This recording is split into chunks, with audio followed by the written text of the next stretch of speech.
am Dr. R.Ramnarayan. I'm a senior neurosurgeon based in Chennai, and I practice what's called restorative neurosurgery, that is trying to restore lost nervous functions by surgical methods. Today I'll be talking about patients who have been in a coma state for many years and who can be probably brought back to conscious levels by surgical methods. As you all know, there are many instances like following bleeding into the brain, or sometimes some people who try to attempt hanging or swimming accidents or even road traffic accidents, and many situations patients go into a coma state and remain like that for many years.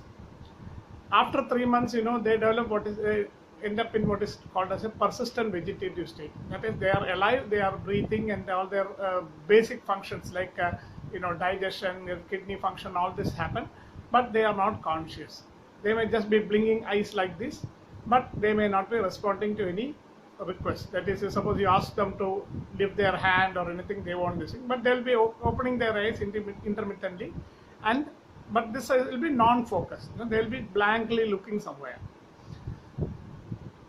This has happened to many people, and unfortunately there is a lot of difficulties with caring these type of patients, because they require continuous care of their bowel bladder, care of their back, care of their other body functions. It's a real challenging task for taking care of these patients also, and they are very prone to develop multiple infections, chest infection, urinary infection, bed sores, all these problems.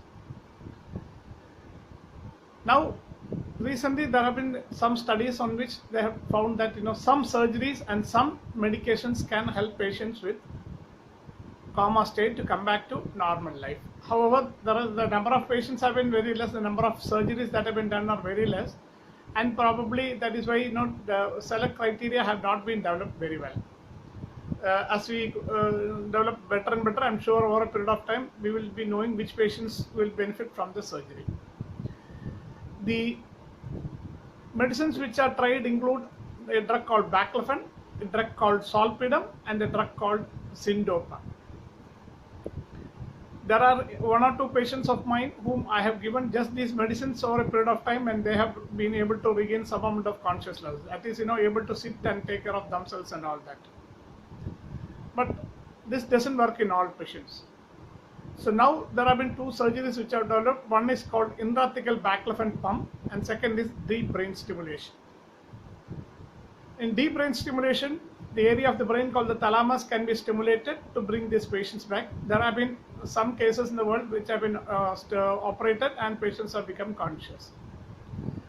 Intrathecal baclofen involves putting a pump under the skin of the abdomen and delivering the drug called baclofen into the spinal cord, which will take the drug to the brain, and people may regain consciousness.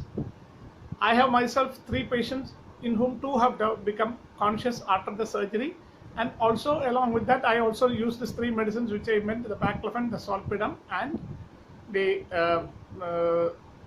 baclofen, solpidem, and syndopa. So with these 3 medicines and with intrathecal baclofen pump, I have been able to bring back 3 patients back to normal. 2 patients back to normal out of 3 patients on whom I operated. We are still developing criteria for which patients which will help, but there are some patients who will definitely do well after the surgery.